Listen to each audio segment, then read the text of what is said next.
wealthy CEO disguised his true identity. He made out with a stranger and she gave birth to triplets.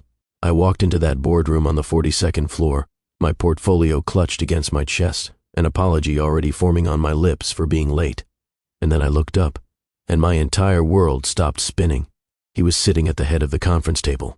Dark hair, shorter than I remembered, but still holding that same slight wave. Clean-shaven jaw, tailored charcoal suit that probably cost more than my monthly rent.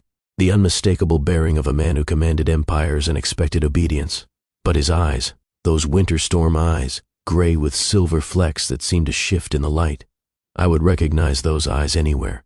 I had seen them in my dreams for 4 years. I had seen them every single day in the faces of my children. The room seemed to tilt beneath me. I grabbed the edge of the conference table to steady myself, my heart pounding so loud I was certain every executive in that room could hear it. James Prescott. That was the name he had given me on a stormy night in a seaside tavern, when he held my hand and made me believe in something I had stopped believing in. Julian Mercer. That was the name on the door of this building, the name attached to a billion-dollar fortune, the name of the man who had whispered always into my ear and then vanished like smoke before morning. The same man, the father of my triplets, the ghost who had haunted me for 4 years. And he had no idea they existed. Our eyes locked across that massive conference table, and I watched the color drain from his face. I watched his eyes widen with the same shock that was currently making my lungs forget how to function. "Amara," he breathed, and the way he said my name, like a prayer, like a wound that had never healed, told me everything I needed to know. He had never forgotten either. But that did not change what he had done. That did not erase 4 years of raising 3 children alone. That did not undo the nights I had cried myself to sleep from exhaustion, the mornings I had wondered if I would survive another day, the moments I had looked at my babies and seen his face staring back at me.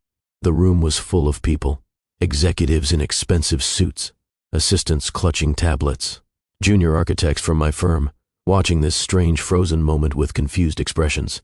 None of them understood what they were witnessing.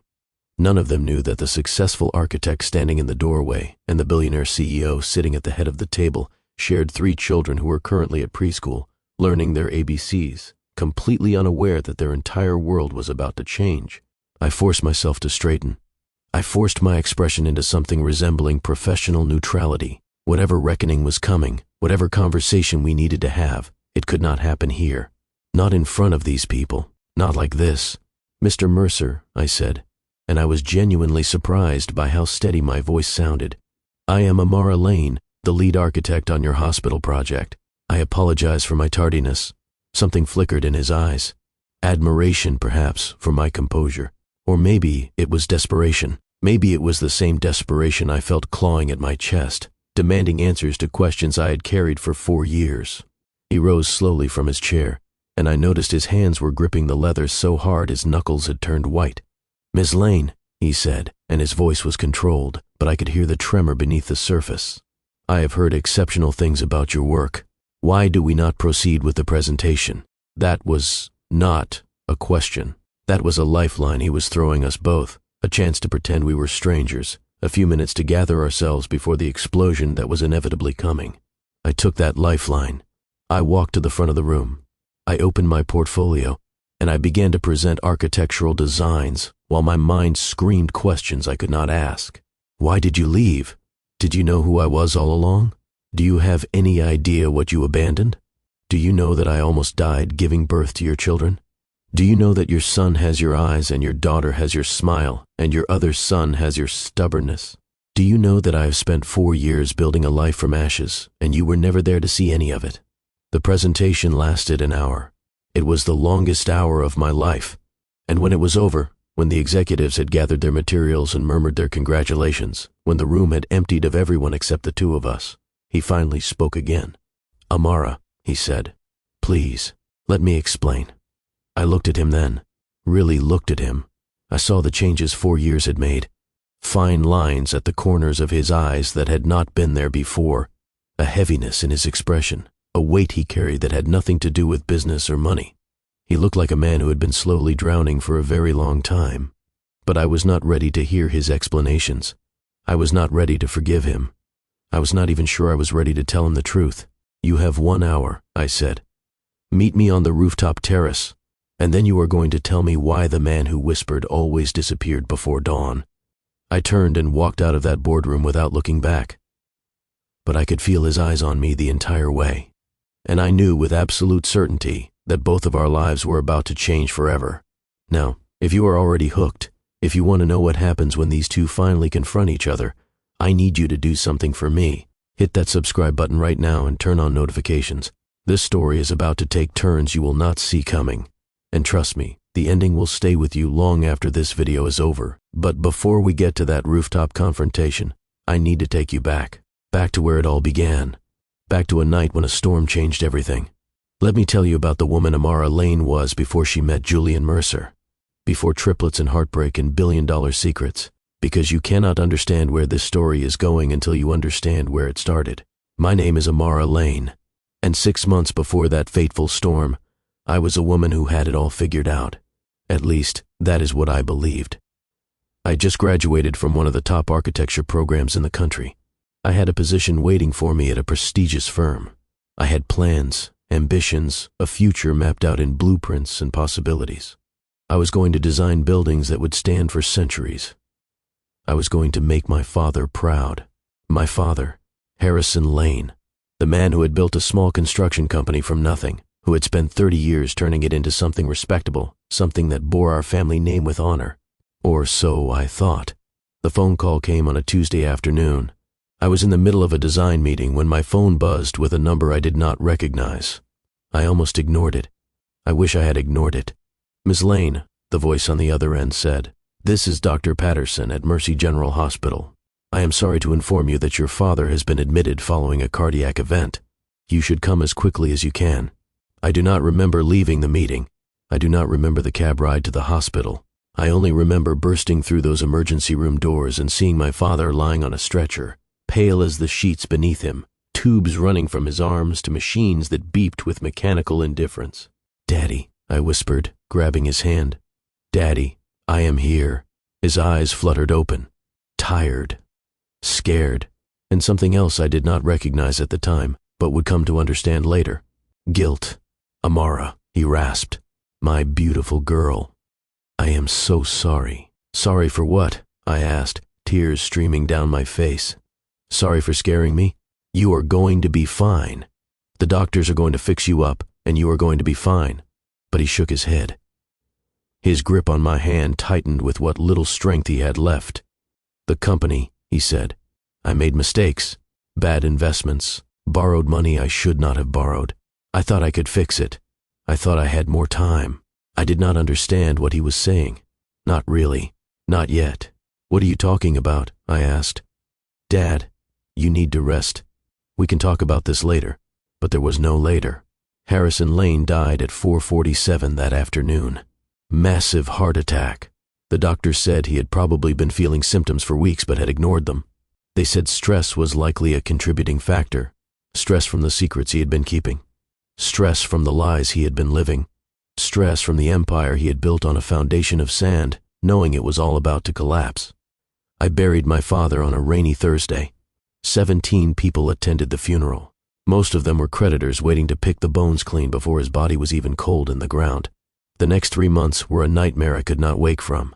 I sat in lawyers' offices while they explained, in clinical legal terms, exactly how badly my father had destroyed our family legacy.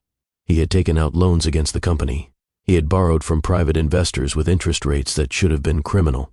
He had hidden the depth of his financial problems from everyone, including me, hoping that one good contract would save everything. That contract never came. The creditors descended like vultures. They took the company first. Then they took the equipment. Then they took the office building my father had been so proud of, the one with his name etched in brass letters above the door. Then they came for our home. I stood in the living room where I had learned to walk, where I had celebrated every birthday, where my mother had read me stories before her own illness took her when I was 12. I watched strangers in suits walk through the rooms, cataloging everything, deciding what would be sold and what would be discarded. "Miss Lane," one of them said, not unkindly, "you have 72 hours to remove your personal belongings. After that, we will be changing the locks. 72 hours to pack up a lifetime." 72 hours to watch everything my family had ever built disappear. I moved into a studio apartment I could barely afford. I sold what I could and donated what I could not. I tried to hold my head high, as whispers followed me everywhere I went. Did you hear about Harrison Lane? Total fraud. Ran his company into the ground. Left his daughter with nothing but debt and disgrace. Friends who had once invited me to parties stopped calling. Colleagues who had once admired my family connections suddenly found reasons to avoid me. I became a cautionary tale, a warning about what happens when you trust the wrong people, even if those people are your own blood. The worst part was not the poverty. The worst part was not the shame. The worst part was the not knowing. Had my father known all along?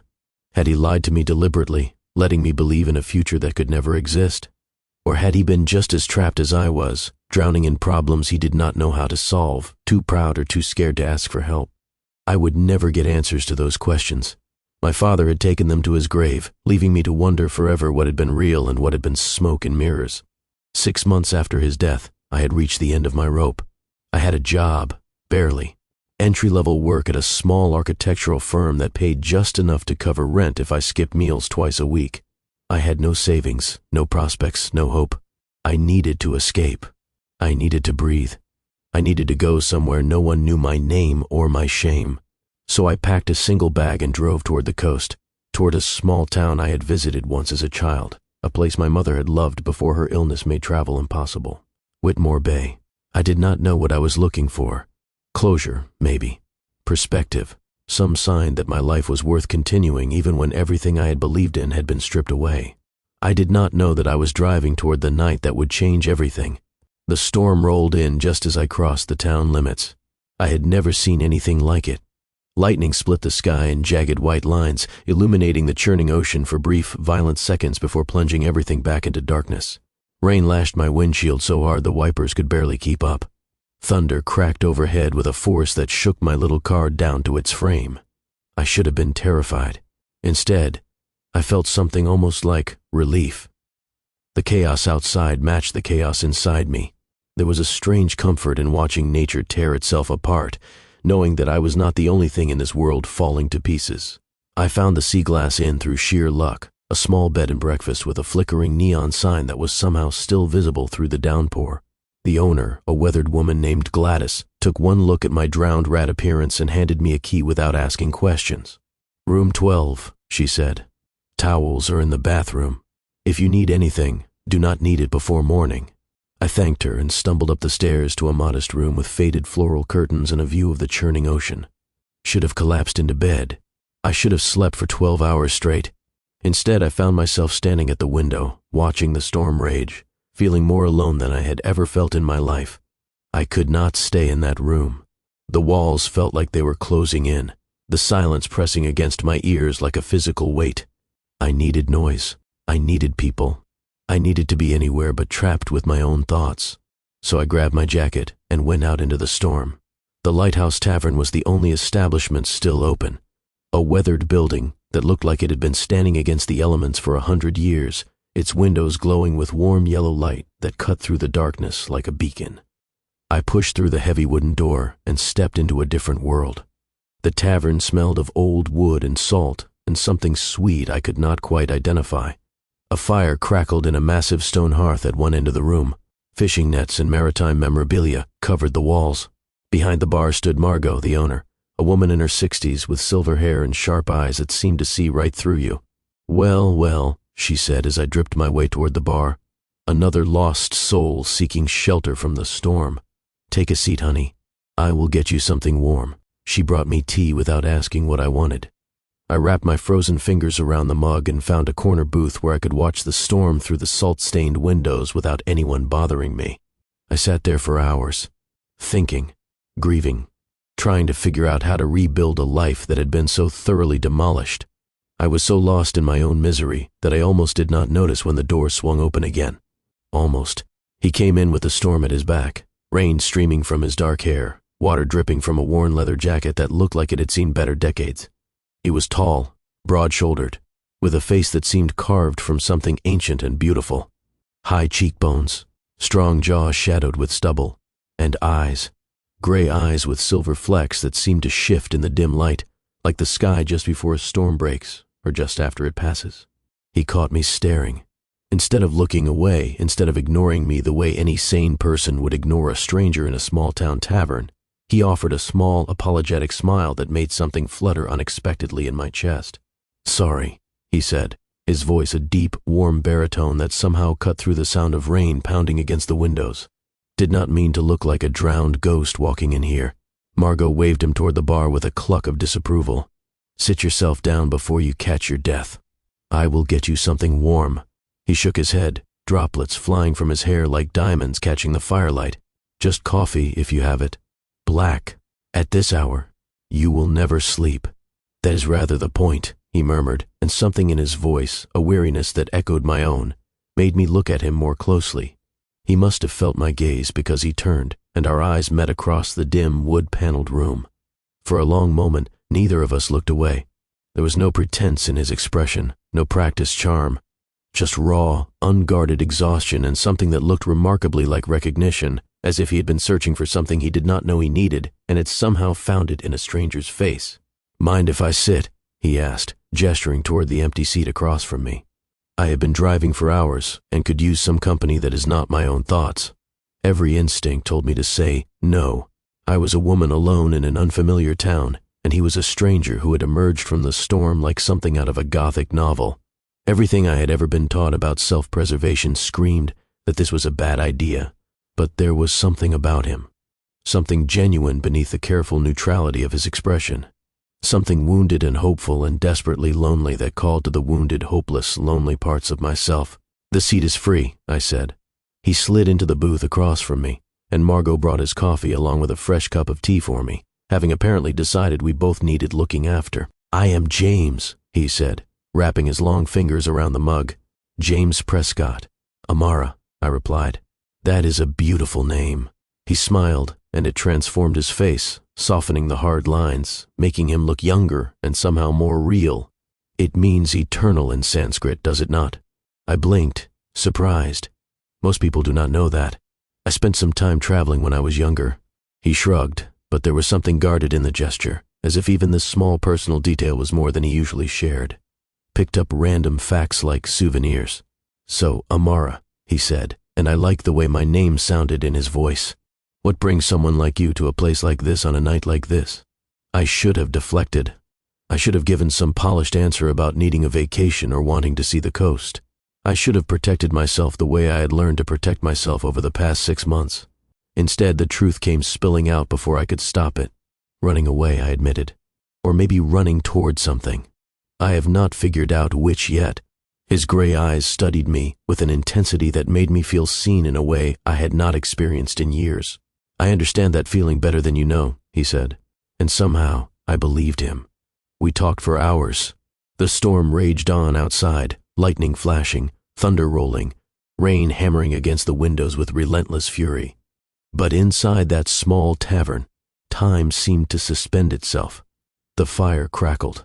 Margot dozed behind the bar, and two strangers poured out their souls to each other like they had been waiting their whole lives for someone who would listen. He told me about feeling trapped by expectations, about a life that looked perfect from the outside but felt hollow within.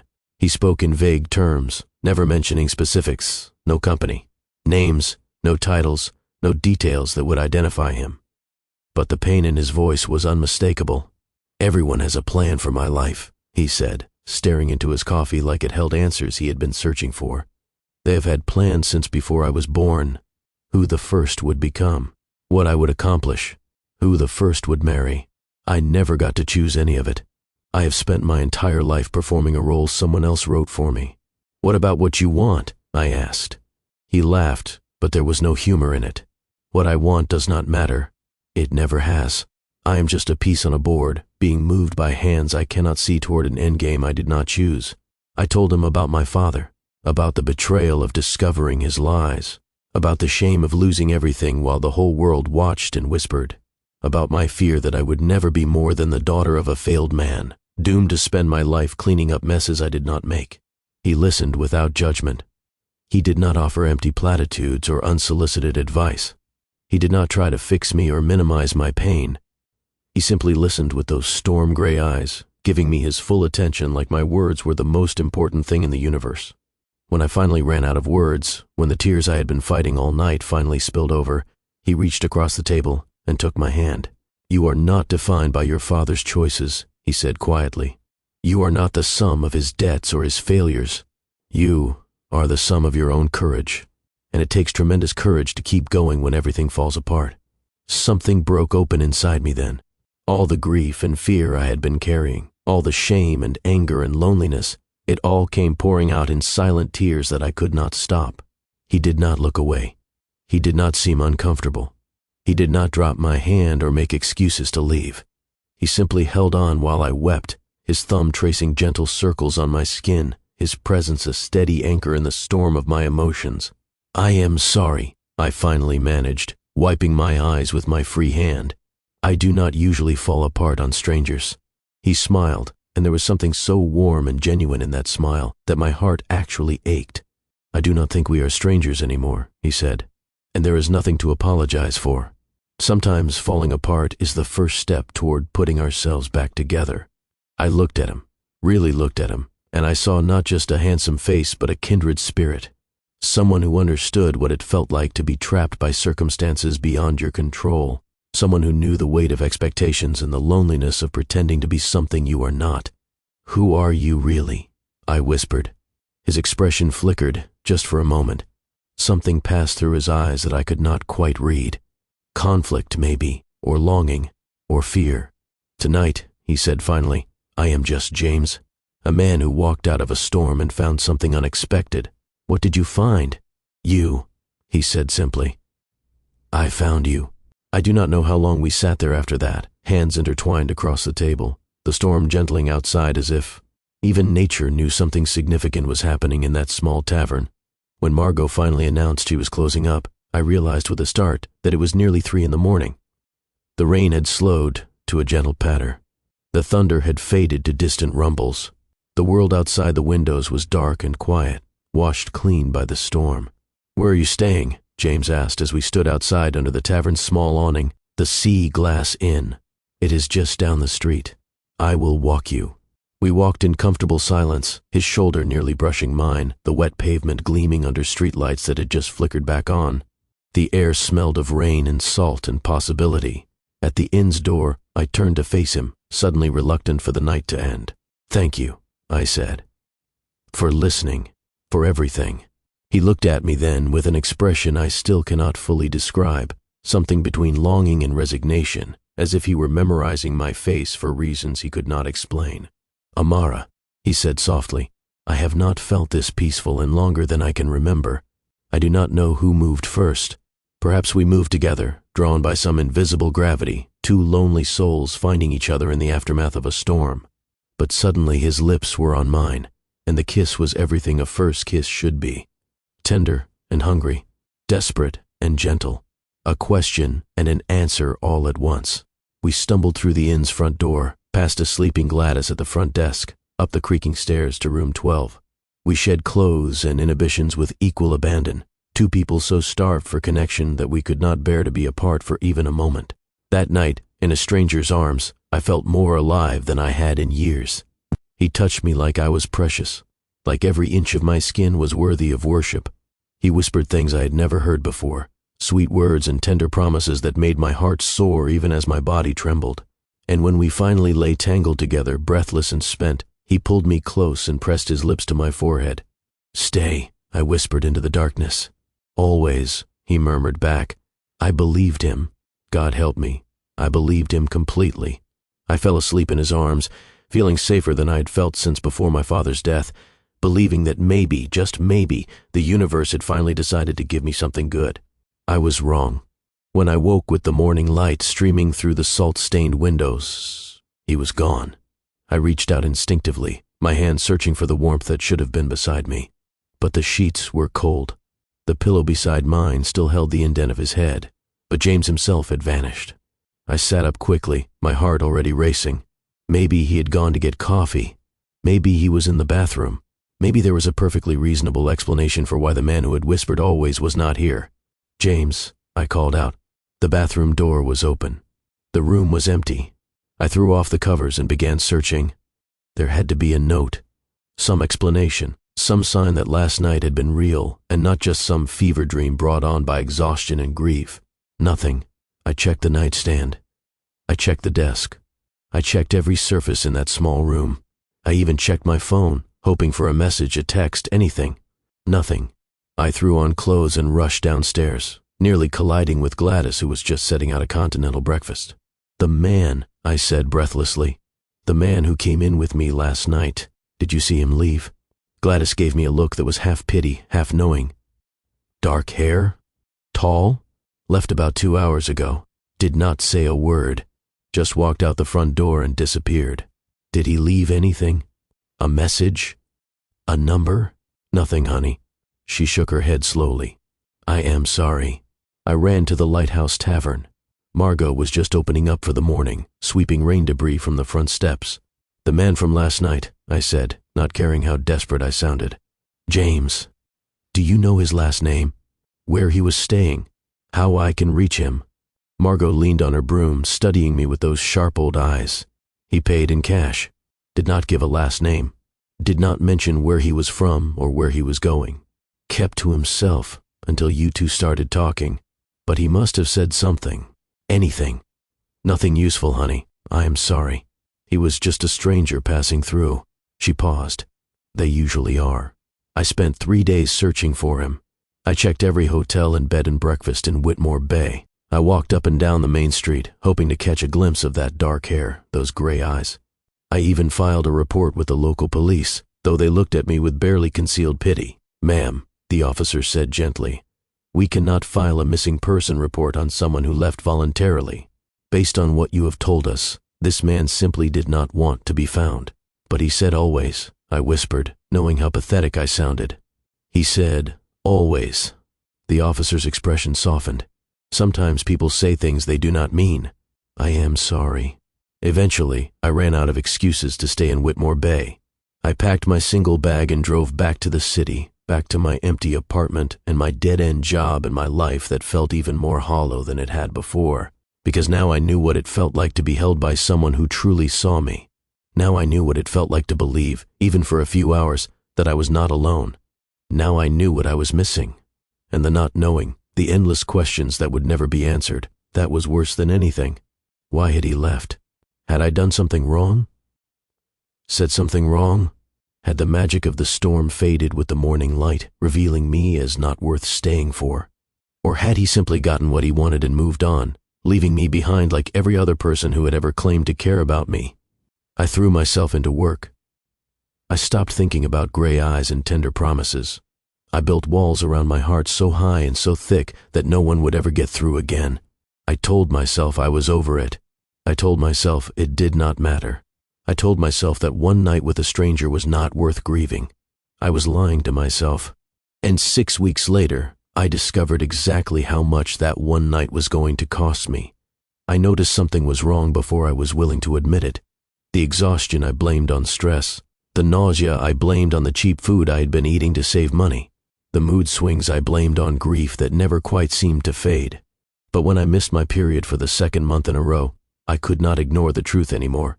I bought a pregnancy test at a pharmacy 3 blocks from my apartment because I could not bear the thought of running into anyone I knew. I bought 3 tests actually, because I was sure the first one would be wrong. It was not wrong. Neither was the second, or the third. 2 pink lines, over and over again, each test screaming the same impossible truth. I was pregnant, by a stranger who had vanished without a trace. A stranger whose last name might not even be real. I sat on my bathroom floor with 7 positive tests spread out in front of me, trying to process what this meant for my already shattered life. I was broke. I was working a job that barely covered rent. I had no family, no support system, no partner. I was in no position to raise a child. I had nothing to offer. And yet, I placed my hand on my stomach, still flat, still showing no sign of the chaos happening within. This was not just an abstract decision. This was a life that had been created during the only night I had felt truly connected to another human being in years. A life that might be the only good thing to come from the worst year of my existence. I had lost my mother when I was 12. I had lost my father 6 months ago.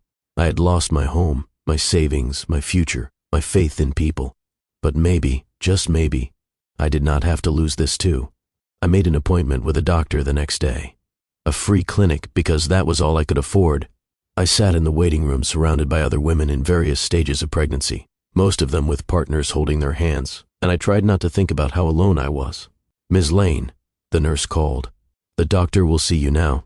The ultrasound was cold and uncomfortable. I stared at the ceiling while the technician moved the wand across my still flat stomach, trying to brace myself for whatever news was coming. And then I heard it. A heartbeat, fast and steady and unmistakably alive. But something was wrong. The technician's expression had changed. She was frowning at the screen, moving the wand to different angles, her eyes narrowing.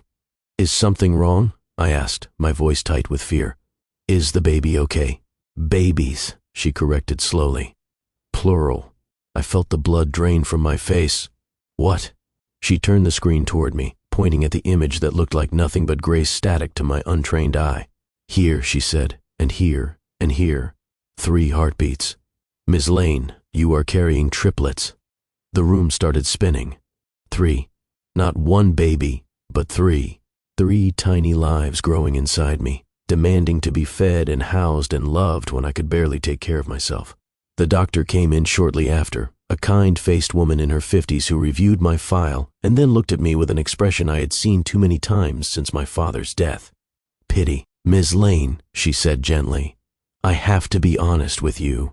Triplet pregnancies are challenging even for patients with extensive support systems. They are high risk. They often result in premature births. They require more prenatal care, more monitoring, more resources than singleton pregnancies." She paused, choosing her words carefully. "You are young and healthy, but you are also alone. Based on your intake forms, you are dealing with significant financial hardship. Have you considered all of your options?" I knew what she was asking. I knew what the sensible answer was. I knew what anyone looking at my situation objectively would advise. But I looked at that screen with its 3 flickering heartbeats, and I thought about the night they were conceived. I thought about a stranger who had seen me when I felt invisible, who had held me when I felt broken, who had made me believe, even for a few hours, that I deserved something good. These babies were the only piece of that night I had left, the only proof that it had been real, the only reason to believe that something beautiful could come from something painful. "I am keeping them," I said. The doctor's expression did not change, but something in her eyes shifted. Respect, maybe, or concern for a woman who was clearly about to make her already difficult life exponentially harder. "Then we have a lot of work to do," she said. "Let me get you connected with our high-risk pregnancy specialists." I walked out of that clinic with a stack of pamphlets about triplet pregnancies, a list of appointments that would consume my life for the next several months, and a resolve I did not know I possessed. I might have lost everything else, but I would not lose them. Whatever it took, however hard it got, these 3 babies would have a mother who loved them enough for 2 parents. I would make sure of it. Now, I need to pause here for just a moment, because I need you to understand what Amara was facing. Not just the physical challenge of carrying 3 babies, not just the financial strain of preparing for triplets on a shoestring budget, but the emotional weight of doing all of this completely, utterly alone. No partner to hold her hand. No family to lean on. No one to call in the middle of the night when the fear became overwhelming. Just her own stubborn will and an unshakable love for 3 lives she had not even met yet. If this story is resonating with you, if you are feeling what Amara was feeling, drop a comment right now telling me what you think. Would you have made the same choice? Would you have kept those babies? I want to hear from you. Also, if you have not already, hit that like button. It helps more people discover stories like this one. And we are just getting to the part where everything changes again. Now, let me tell you about what happened next. The next 7 months were the hardest of my life. I continued working at the architectural firm for as long as I could, hiding my pregnancy under baggy clothes until that became physically impossible. When my boss found out I was expecting triplets, his expression said everything his words did not. "We will hold your position as long as we can," he said carefully.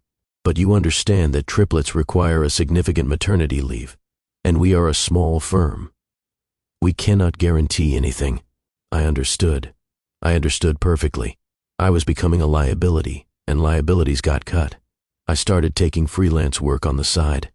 Small projects I could do from home on my laptop, residential renovations, garage additions, Nothing glamorous, but every dollar counted.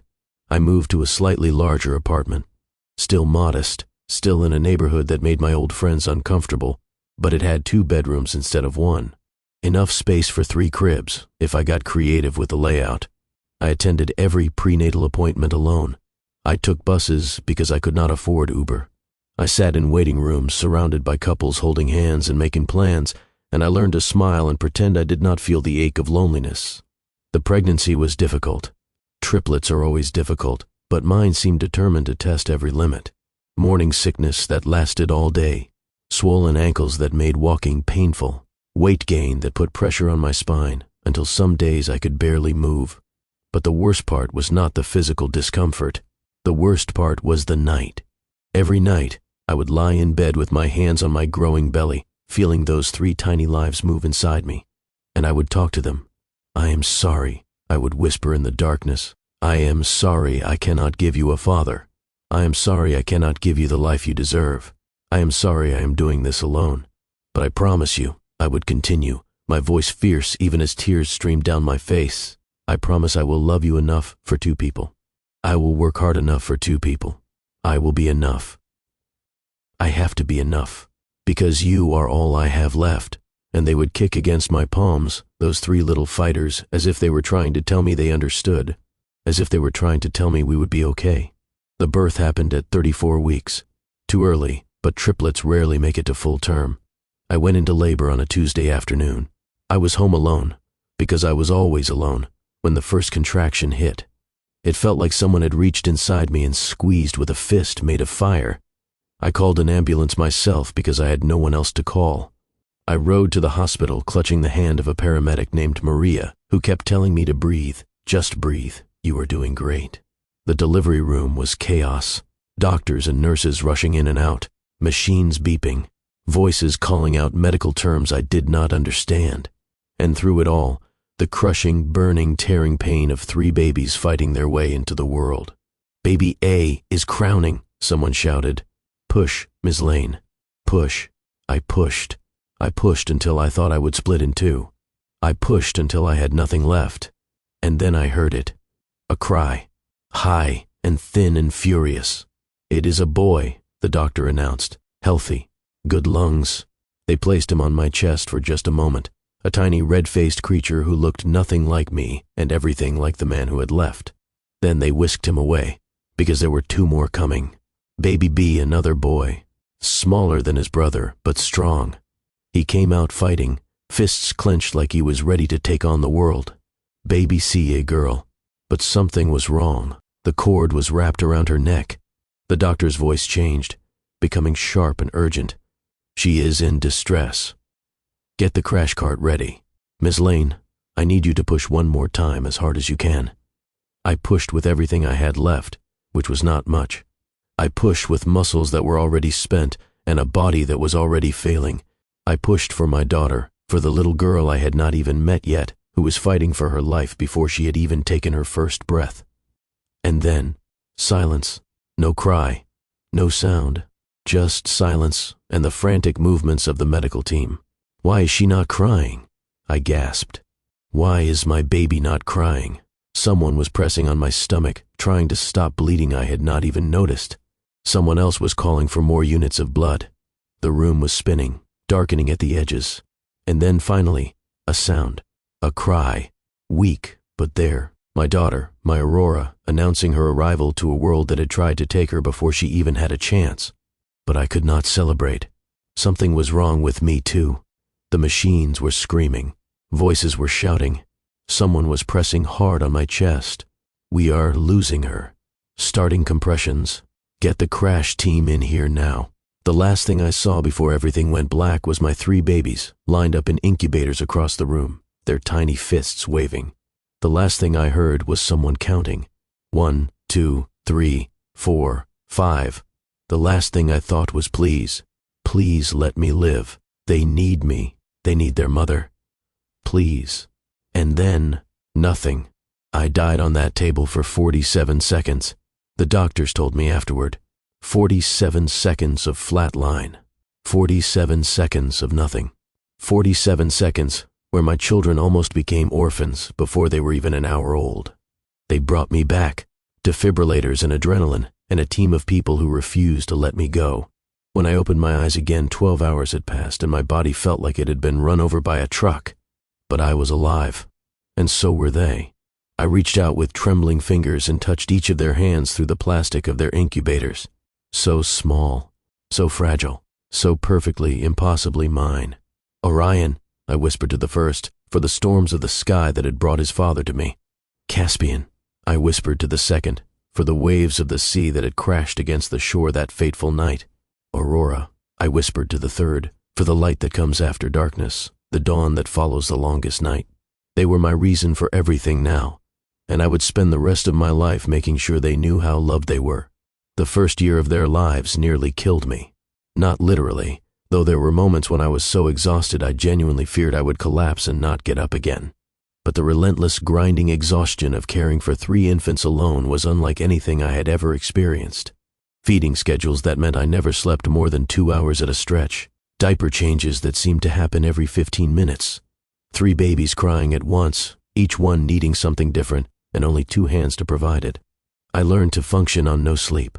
I learned to eat standing up, often while holding a bottle in one hand and a burp cloth in the other. I learned to shower in 3 minutes flat when all 3 babies were miraculously napping at the same time. And I learned to make impossible choices. Diapers or groceries this week, formula or rent, the nice pediatrician who took her time, or the clinic that was free but always overcrowded. I became an expert at navigating the labyrinth of public assistance programs. WIC for formula, Medicaid for medical care, food stamps when things got really desperate. I swallowed my pride and accepted every bit of help I could get because my children's well-being mattered more than my ego. I kept working. Freelance projects I could do from home during the rare moments when the babies slept. I built my reputation slowly, one small job at a time, earning referrals from satisfied clients who told their friends about the architect who always delivered quality work on time. I bought a small house when the triplets were 2. Nothing fancy, but it had a backyard where they could play and 3 bedrooms so they would not have to share forever. The mortgage was a stretch, but I made it work. I always made it work. And I watched them grow. Orion took his first steps at 11 months, earlier than his siblings, always eager to explore. He was serious and thoughtful, with my dark eyes and a habit of studying the world like he was trying to figure out all its secrets. Caspian said his first word at 10 months, Mama. He said it over and over, like he was amazed by the power of language, and I cried every single time. He had Julian's gray eyes, though I tried not to think about that. He was bold and mischievous, always getting into things he should not touch. Aurora walked last and talked last, but she watched everything with an intensity that told me she was taking it all in. She had her father's smile, the same smile that had made my heart flutter in a seaside tavern, and every time I saw it, I felt a complicated mix of love and grief. They started preschool at 3. I stood at the classroom door on their first day, watching them toddle toward the teacher without looking back, and I felt simultaneously proud and terrified. They were growing up. They were becoming people with their own personalities and preferences and dreams. And every day they looked a little more like the man who had given them to me and then disappeared. Sometimes they asked about him. Mommy, Orion said one night at bedtime, where's our daddy? I had known this question would come. I had rehearsed answers in my head 1,000 times. But when the moment arrived, all my prepared speeches fled. He is not here right now, I said carefully. But that does not mean you are not loved. You are the most loved children in the entire world. But why? Caspian pressed. Why is he not here? I did not have an answer. How do you explain to a 3-year-old that their father does not know they exist? How do you tell them that the man who should be teaching them to ride bikes and reading them bedtime stories vanished before you even knew you were pregnant? Sometimes, I said finally, adults make choices they cannot explain. But those choices are not about you. They are never about you. You 3 are perfect. And you have me. And I am not going anywhere. I promise. They seemed to accept that, at least for now. But I knew the questions would come again, harder and more pointed as they got older. And I had no idea what I would tell them when they did. I built a good life for us. Not perfect, but good. We had traditions, pancake Saturdays, movie Fridays, story time every single night, no exceptions, I decorated their rooms with their artwork and filled the house with laughter and made sure they knew every single day that they were wanted and cherished. I dated occasionally when the loneliness became too heavy to bear. Nice men who took me to nice dinners and said nice things, but I could never let them in. Every time they got too close, I would think of gray eyes and broken promises, and my walls would go up higher than before. I did not need a partner, I told myself. I had my children. I had my career. I had everything that mattered. But late at night, after the triplets were asleep and the house was quiet, I would sometimes find myself staring at the ceiling and wondering, where was he now? Did he ever think about that night? Did he have any idea that somewhere in the world, 3 little people carried his genes in his eyes and a stubborn streak? And would I ever see him again? Silly questions, I told myself. Pointless questions. James Prescott, whoever he really was, had made his choice when he walked out of that inn without a word. He did not want to be found. He did not want me to find him. I needed to accept that and move on. And for 4 years, I did exactly that. Until the day I walked into a boardroom on the 42nd floor of Mercer Tower and came face to face with the ghost who had haunted my dreams. Until the day I discovered that the stranger from the storm was actually Julian Mercer. Until the day everything I thought I knew about my life came crashing down around me. The rooftop terrace of Mercer Tower was empty when I arrived. I had taken the private elevator, the one reserved for executives, my temporary access badge clutched in trembling fingers. The doors opened onto a sprawling outdoor space, with manicured hedges, comfortable seating areas, and a view of Manhattan that probably cost more than most people made in a lifetime. I walked to the edge and gripped the railing, staring out at the city that had been my home for my entire adult life. Somewhere out there, in a modest house in a quiet neighborhood, 3 children were finishing their day at preschool. 3 children who had no idea that their mother was about to confront the man who had helped create them. I heard the elevator doors open behind me. I heard his footsteps on the stone tiles. I heard him stop a few feet away, close enough that I could feel his presence but far enough to give me space. I did not turn around. "Amara," he said. "Do not." My voice cracked despite my best efforts. "Do not you dare say my name like you have the right." He was silent for a moment. Then he moved to stand beside me at the railing, close enough that I could smell him. Pine and rain and something uniquely his. The same scent that had clung to my sheets for days after he left. "I know I have no right," he said quietly. "I know I do not deserve an explanation or forgiveness. But please, let me try to give you one anyway." I finally turned to look at him. Up close, I could see the changes 4 years had wrought. Fine lines at the corners of his eyes that had not been there that night. A heaviness in his expression, a weight he carried that seemed to press down on his shoulders. He looked like a man who had been carrying an unbearable burden for a very long time. But his eyes were the same. Those gray eyes with silver flecks that I saw every day in Caspian's face. "You left," I said flatly. "You whispered always into my ear, and then you disappeared before morning. No goodbye. No note. No explanation. Nothing. 4 years of nothing." He closed his eyes briefly, and I saw real pain cross his features. Not the kind of pain you can fake. The kind that comes from carrying guilt so heavy it has become part of your bones. "I know," he said. "Why?" "Because I was a coward." He opened his eyes and looked at me, and I saw tears threatening to fall. Because that night I had gone to Whitmore Bay to escape the prison my life had become. My father had just died. I had inherited an empire I never wanted. I was engaged to a woman I did not love, bound by a merger agreement my father had arranged before his death. The wedding was supposed to happen 2 weeks after that night. Everything was closing in on me. I could not breathe, Amara. I was suffocating under the weight of a life I had never chosen. He paused, gathering himself, and then I walked into that tavern and I saw you, and for the first time in years I could breathe. You were so beautiful and so broken and so real. You did not know who I was. You did not want anything from me except to be seen, and I wanted that. I wanted to be James Prescott for one night. I wanted to be a man with no obligations and no expectations. I wanted to be free. "So you used me," I said coldly. "You used me for one night of freedom, and then you went back to your real life." He flinched like I had slapped him. "No, yes, I do not know." He ran his hands through his hair in frustration. "When I woke up that morning and looked at you sleeping, you were so peaceful, so beautiful, and I realized what I had done. I had let you into a life that was not mine to give. James Prescott did not exist. He was a mask I wore for one precious night. And Julian Mercer had no right to drag you into his gilded cage. So, you decided for me. I felt the anger rising in my chest, 4 years of suppressed rage finally finding its target. You decided that I could not handle the truth. You decided that I was not worth the complication. You decided to disappear and leave me wondering for the rest of my life what I had done wrong. I was trying to protect you. Protect me? I laughed bitterly. From what? From the truth? From having a choice in my own life? From me, he said quietly. From the mess I was in. From the family obligations and business pressures and arranged marriage that would have swallowed you whole. I thought. He stopped, swallowing hard. I thought if I just walked away, you would forget about me. You would move on and find someone who could actually give you the life you deserved.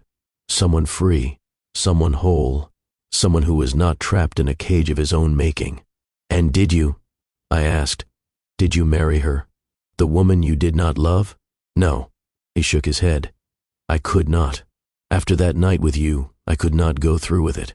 I broke off the engagement. I dissolved the merger. It cost me half my board of directors and nearly destroyed the company. But I could not marry someone else when all I could think about was you. I stared at him, not knowing what to do with this information. Then why did you not come back? I demanded. If you did not marry her, if you were free, why did you not find me? I tried. His voice broke. God, Amara, I tried. I went back to Whitmore Bay 3 weeks later. I searched for you everywhere.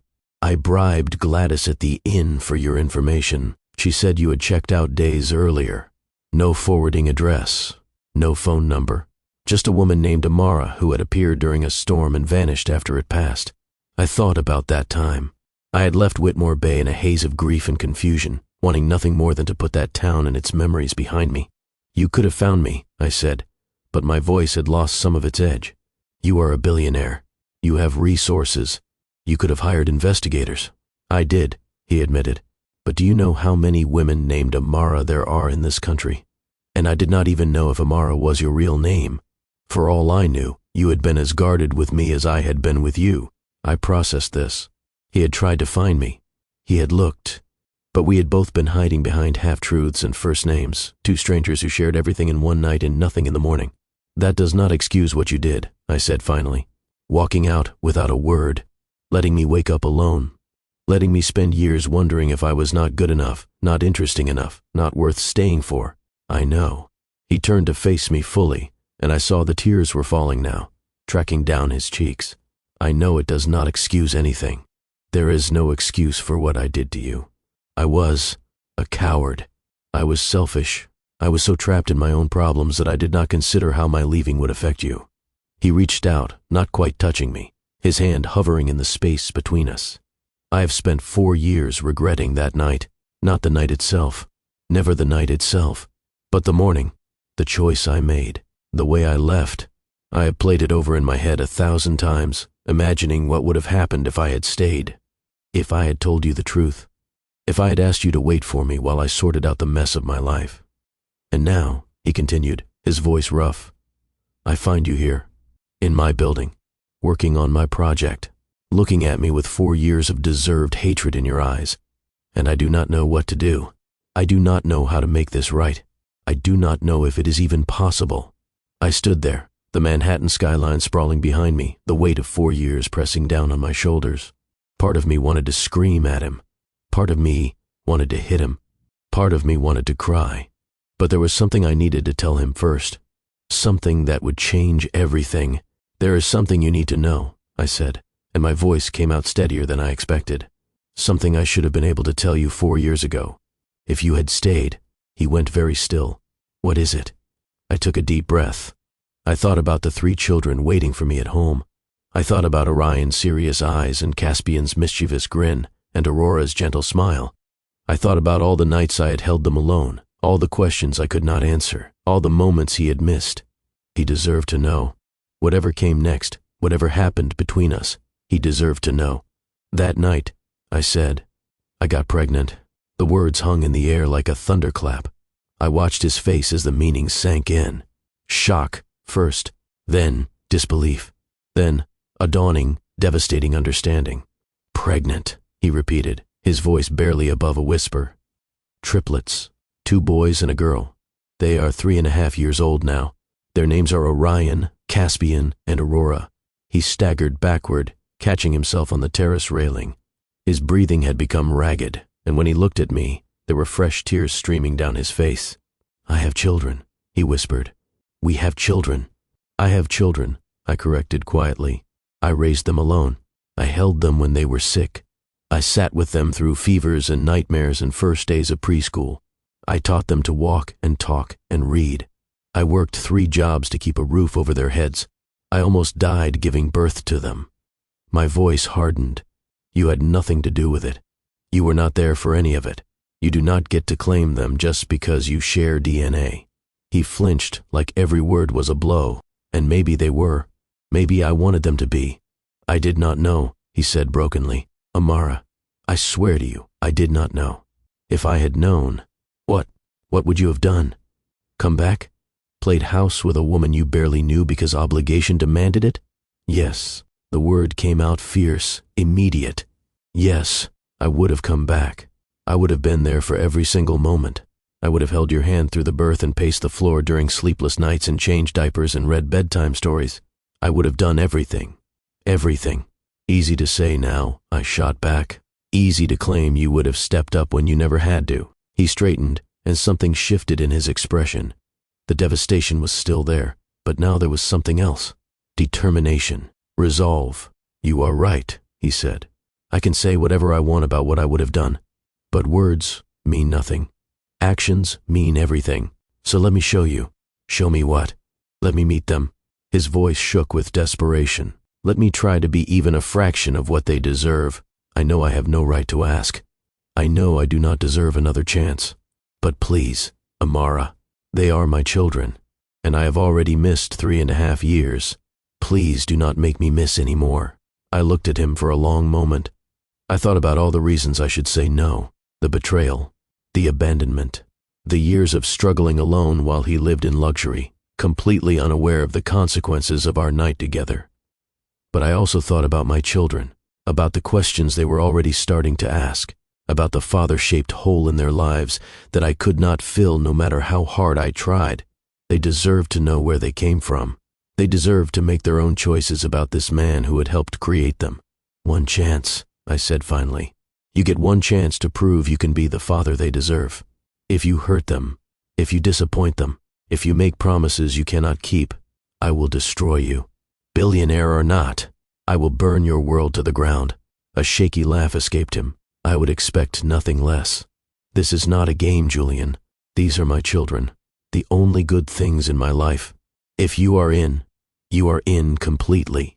No half measures, no retreating when it gets hard, no disappearing when things get complicated." "I understand," he said solemnly. "I will do whatever it takes, whatever you need, however long it takes to prove that I am not the man who walked out of that inn.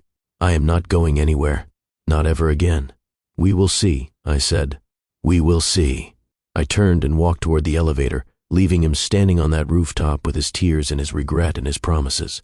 I had no idea if I was making the right choice, but for the first time in 4 years, I had the power. I had the control. And whatever happened next, it would be on my terms.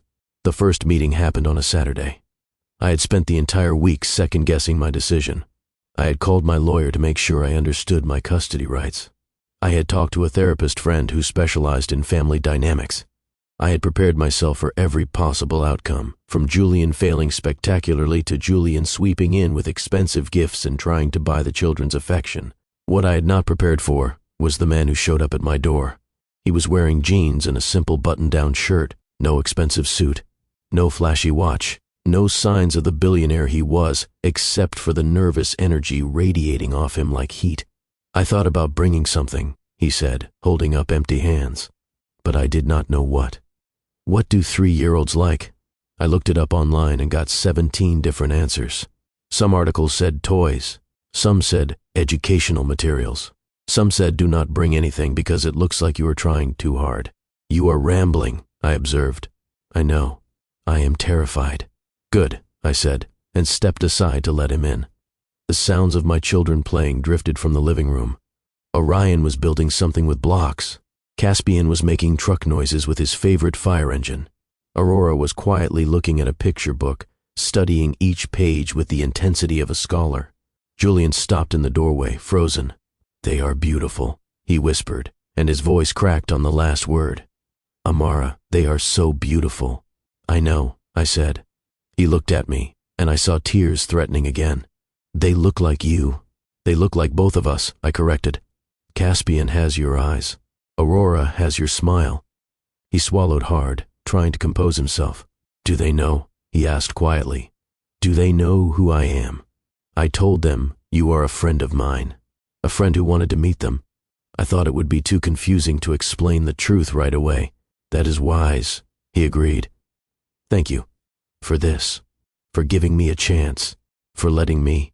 He stopped, unable to finish the sentence. "Just do not screw it up," I said. And then I raised my voice. "Kids, can you come here for a minute? There is someone I want you to meet." 3 little heads looked up from their activities.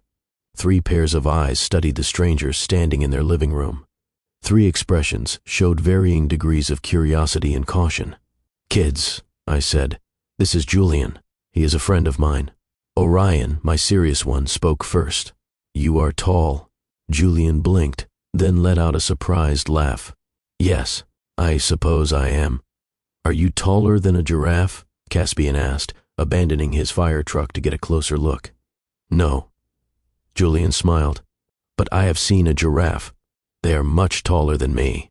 Aurora did not say anything. She just watched, her head tilted slightly, studying this new person with her father's eyes. Julian crouched down, putting himself at their level. "It is very nice to meet all of you. Your mom has told me wonderful things about you." "Like what?" Orion asked suspiciously. "Like how Orion is very good at building things," Julian said, "and how Caspian is very brave, and how Aurora notices things that other people miss." The children exchanged glances. Some silent communication passed between them, the kind only multiples share. "Do you want to see my dinosaurs?" Caspian asked suddenly. "I have a lot of dinosaurs." "I would love to see your dinosaurs," Julian said. And that was it. That was the moment the ice broke. Caspian grabbed Julian's hand and dragged him toward the corner where his plastic dinosaur collection lived. Aurora drifted closer, still watching. Even Orion eventually brought over his half-finished block tower to show the interesting stranger. I stood in the kitchen doorway and watched. I watched Julian sit on the floor, his long legs folded awkwardly beneath him. I watched him learn the names of every dinosaur in Caspian's collection. I watched him admire Orion's architectural ambitions and listen to Aurora's quiet observations about the pictures in her book. He was good with them. Not perfect. He was clearly uncertain, clearly out of his depth, clearly learning as he went. But he was trying, really trying, not performing for my benefit, not putting on a show, just being present, being interested, being there. Something in my chest loosened. Not forgiveness, not yet, but maybe the first step toward it. The afternoon stretched into evening. Julian helped with snack time, learning the hard way that Aurora would only eat crackers if they were the round ones, not the square ones. He helped with cleanup, earning bonus points when he did not complain about getting Play-Doh under his fingernails. When it was time for him to leave, the children surprised me. "Are you coming back?" Caspian asked, tugging on Julian's sleeve. Julian looked at me, uncertainty in his eyes. "If your mom says it is okay," he said carefully. "Can he come back, Mommy?" Aurora asked. It was the first time she had initiated any conversation with him. "He is nice." I looked at my daughter, at the hope in her eyes, at the way she was already starting to trust this man who had given her half her genes. "Yes," I said. "He can come back." Julian's face lit up with a smile so genuine, so grateful, that I almost forgot to be angry at him. Almost. The weeks that followed were a strange kind of dance. Julian came over 3 or 4 times a week. He learned their routines. He learned that Orion needed to be chased around the backyard before bedtime, or he would not sleep. He learned that Caspian required the same book read 5 times in a row, or there would be tantrums. He learned that Aurora had nightmares about monsters under the bed and needed a special flashlight to feel safe. He did not try to buy their affection. No expensive toys. No trips to fancy places. Just time. just presence. Just the steady, patient work of building trust with three small humans who had every reason to be wary of strangers. He came to a preschool event, sitting on a tiny chair meant for a child, looking absurdly out of place in his casual clothes that still somehow screamed money. The other parents whispered. He did not seem to notice or care. He read bedtime stories. He helped with homework. He learned to make pancakes in the shape of dinosaurs because that was what Caspian wanted, even though his first 3 attempts looked more like blobs. And slowly, against every instinct that screamed at me to protect my heart, I began to let him in too. But the anger did not go away that easily. It happened on a Thursday night, 3 weeks after the first meeting. The children were asleep. Julian and I were sitting in the kitchen, a bottle of wine between us, the silence stretching like a rubber band about to snap. "You do not get to just waltz in here and play hero," I said suddenly, 4 years of suppressed rage finally breaking free. "You do not get to sit on my floor and build block towers and act like you have not missed everything. Amara." Their first words, I continued, my voice rising. Their first steps, the night Caspian had croup and I thought he was going to stop breathing. The day Aurora took her first steps and fell into my arms, laughing. The hours I sat in emergency rooms alone, terrified, with no one to hold my hand. My voice cracked. "You missed all of it. All of it. And you do not get to make that okay by showing up now with your sad eyes and your apologies." He sat there and absorbed every word. He did not defend himself. He did not make excuses. He did not try to minimize my pain. "I know," he said quietly, "and I will spend the rest of my life regretting it." "You should," I shot back. "You should regret it every single day." "I do." His voice was raw. "Every morning I wake up and I think about what I missed. Every night I go to sleep and I dream about what could have been. I know I cannot get those years back. I know no amount of apologies will ever be enough. But I am here now, and I am not leaving. Not ever again." "Words," I said bitterly. "Just words. How do I know you will not disappear again when things get hard? How do I know you will not bail the first time being a parent becomes inconvenient?" He stood up then, crossing the kitchen to stand in front of me. He reached out and gently took my hands in his. "Because I love them," he said simply. "I know it sounds impossible after only a few weeks, but I love them. They are funny and smart and stubborn and kind. They are everything good about you, and maybe a few things that are good about me, and I would rather die than hurt them." His eyes met mine, intense and unwavering. "And because I love you," he continued, his voice dropping, "I have loved you since a stormy night in a seaside tavern. I have never stopped, not when I was trying to find you, not when I had given up hope of ever seeing you again. Not when you walked into that boardroom and looked at me like you wanted to set me on fire. I love you, Amara, and I know I do not deserve you. I know I broke your trust, but if you give me the chance, I will spend every day of the rest of my life trying to earn it back." I stared at him, my heart pounding, tears streaming down my face. "I do not know if I can trust you," I whispered. "I do not know if I can let myself be that vulnerable again." "I am not asking you to trust me right now," he said. "I am asking you to let me try. Let me prove myself. Let me show you, day after day after day, that I am not the man who walked out of that inn. I have changed. I am changing, and I will keep changing for as long as it takes." Something broke open inside me then. The walls I had built so carefully, the armor I had worn for 4 years, it all started to crack.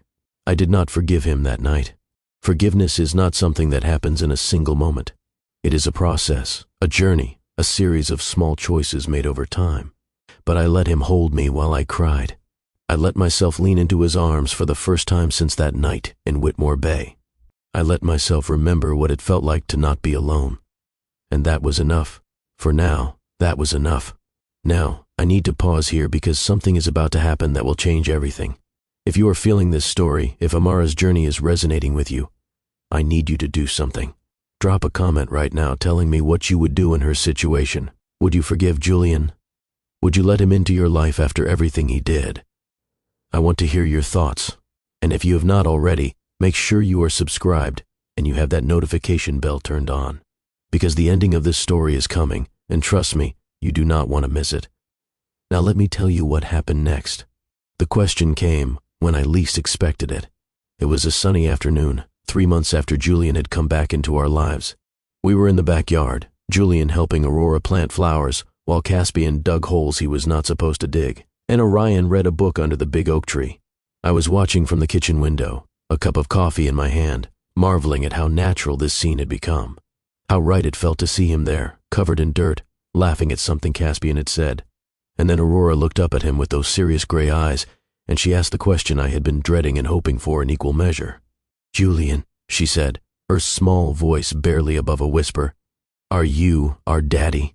The world seemed to hold its breath. I froze at the window, my hand on the glass. Julian set down his trowel. Even Caspian and Orion stopped what they were doing, sensing that something important was happening. Julian looked at Aurora, and I saw his eyes fill with tears. "Would you want me to be?" he asked carefully. Aurora looked at her brothers. Some silent communication passed between them, the way it always did. 3 children who had shared a womb, who understood each other in ways the rest of the world never could. Then Caspian, ever the bold one, spoke. "Mommy does not have anyone to help her," he said matter-of-factly. "She's always tired. Maybe if you are a daddy, she will not be so tired anymore." Orion, my serious one, added quietly, "She smiles more when you are here." Julian looked toward the window. His eyes found mine through the glass, and I saw the question there, the hope, the desperate need for permission. Tears were streaming down my face. I nodded. He turned back to the children. "If your mom says it is okay," he said, his voice thick with emotion, "then yes, I would be honored to be your daddy." Aurora threw her arms around his neck. Caspian tackled his legs. Even Orion leaned in for a tentative hug, which for my cautious eldest was practically a declaration of love. I watched them through the window, this man and these children, finally becoming what they were always meant to be. A family. But life, as I had learned too many times, is never that simple. 1 month after that afternoon in the garden, the storm came from a direction I never expected. Julian called me from his office, his voice tense. "We have a problem," he said. "Someone at the company sold photographs to the tabloids. Photos of me with you and the children. The story is going to break tomorrow." I felt the blood drain from my face. "What kind of story?" "The worst kind," he said grimly. "They are painting you as a gold digger. They are calling the children illegitimate heirs to my fortune. They are digging into your past, into your father's scandal, into everything they can find to make you look bad." I sank onto the couch, my legs suddenly too weak to hold me. "I spent my whole life staying out of the spotlight," I said. "I built a career on my own merit. I raised 3 children alone. And now they are going to tear it all apart because of who you are." "I know," he said, and I heard the fury in his voice. "I am so sorry. I never wanted to drag you into this world. I knew how vicious it could be. That was one of the reasons I left that morning. I knew that if I stayed, if I brought you into my life, they would come for you eventually. So what do we do?" He was quiet for a moment. Then he said something that surprised me. "We fight back, not by hiding, by telling our story ourselves, on our own terms."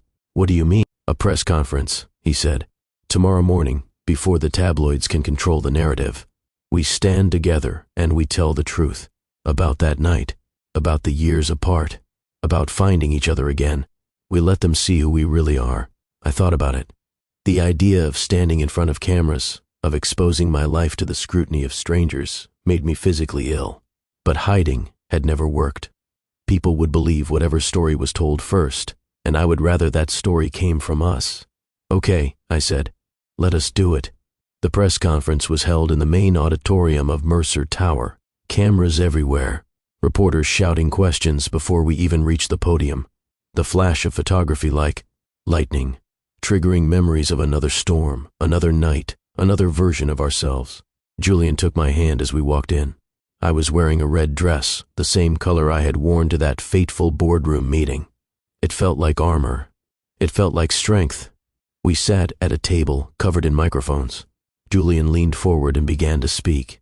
"Thank you all for coming," he said, his voice steady. "I know there have been many rumors circulating about my personal life. I am here today with the woman I love to tell you the truth." He told them everything. The storm, the night, the regret, the years of searching, the reunion, the family he never knew he had.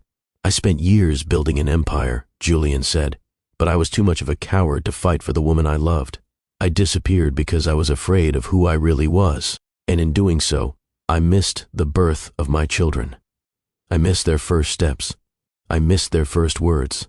I missed years of their lives that I can never get back. He paused, gathering himself. Amara Lane raised 3 extraordinary human beings on her own. She is not a gold digger. She is not a scandal. She is the strongest person I have ever known, and I will spend the rest of my life trying to be worthy of her and our children. Then, it was my turn. I took the microphone, looking out at the sea of cameras and skeptical faces. "Some of you want a villain," I said, keeping my voice steady. "You want a dramatic story of betrayal and revenge. You want a rich man and a scheming woman, and a narrative that fits neatly into your expectations." I shook my head. Here is the truth. Life is messier than that. People make mistakes. People grow. People change.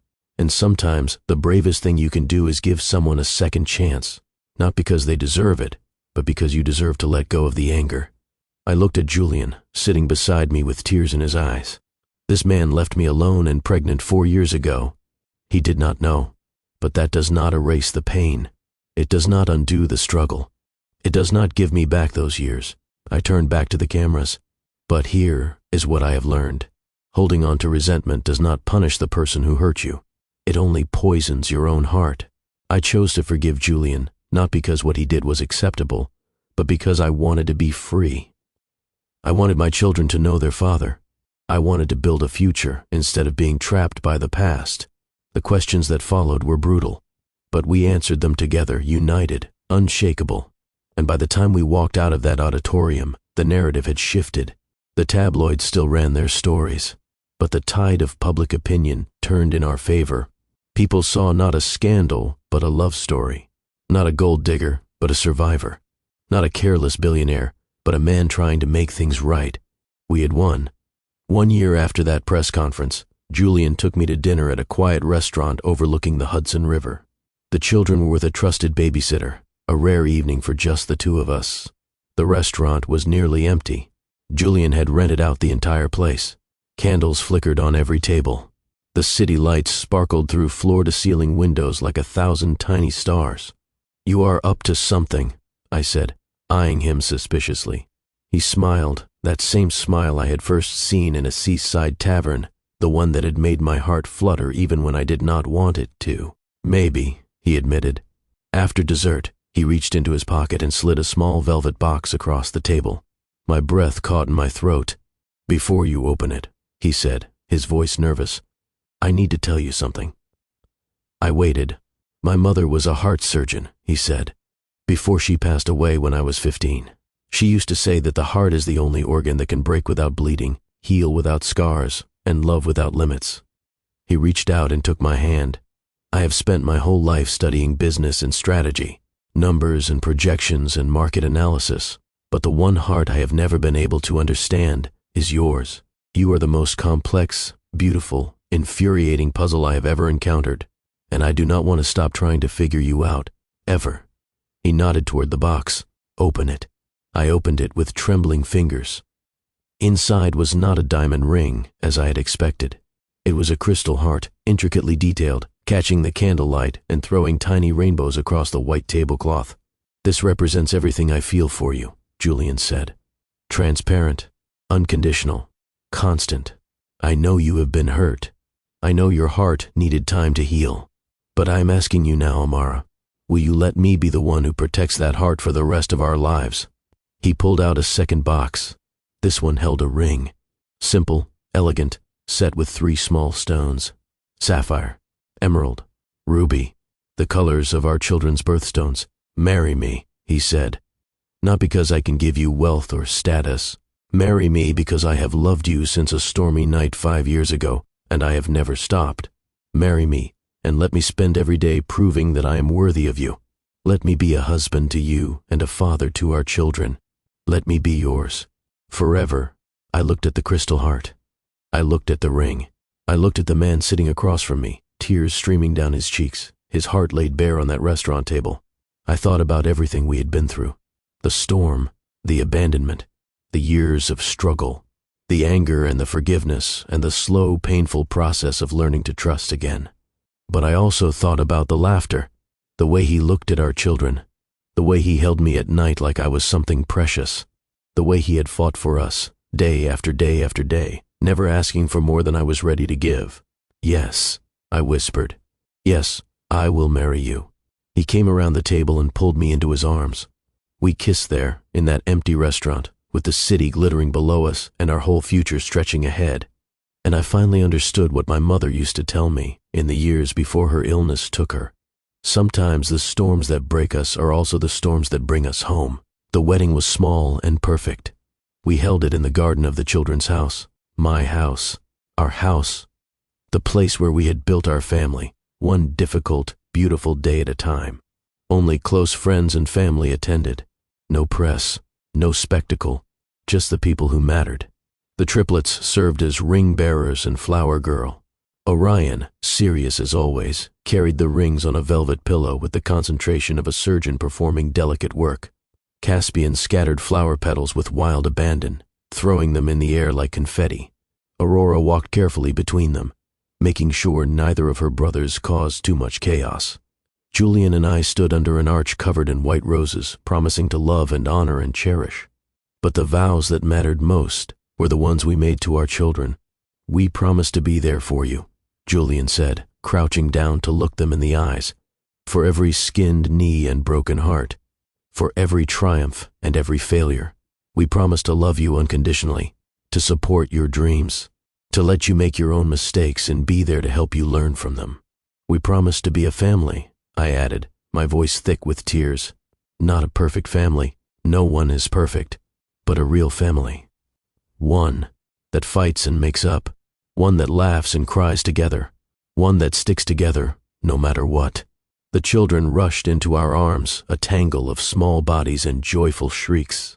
And when the officiant pronounced us husband and wife, the cheer that went up from our 3 children was louder than all the applause combined. 5 years later, I am standing in the lobby of the Amara Lane wing of the Mercer Foundation Hospital. My wing, a state-of-the-art facility that I designed, that my husband funded, that bears my name. It is the culmination of everything I have worked for, every struggle, every sacrifice, every moment of doubt that I overcame through sheer stubborn will. Julian stands beside me, his hand in mine. Our children, now 8 years old, are running ahead through the halls, their laughter echoing off the walls. Orion is going to be an architect like me. I can tell by the way he studies buildings, by the questions he asks, by the sketches he makes in his ever-present notebook. Caspian is going to be trouble in the best possible way. Fearless, bold, ready to take on the world, maybe an entrepreneur, maybe an adventurer, maybe something no one has thought of yet. Aurora is going to be a healer. She has that gift, the ability to see people's pain and know exactly what they need. She will change lives one day. I am certain of it. Julian squeezes my hand. "Are you happy?" he asks. I look around, at the building that bears my name, at the children who carry pieces of both of us, at the man who came back from a storm and stayed. "Yes," I say. "I am happy." He pulls me close, pressing a kiss to my forehead. "Thank you," he whispers, "for giving me a second chance, for letting me prove that people can change, for building this life with me." I lean into him, feeling the steady beat of his heart against my cheek. "Thank you for coming back," I whisper, "for staying, for being the father our children deserved, for loving me even when I made it difficult. That is what family does," he says. "We love each other, even when it is hard, especially when it is hard." The children come running back, demanding attention, wanting to show us something they found around the corner. Julian and I exchange a look, the look of 2 people who have weathered storms and come out stronger on the other side.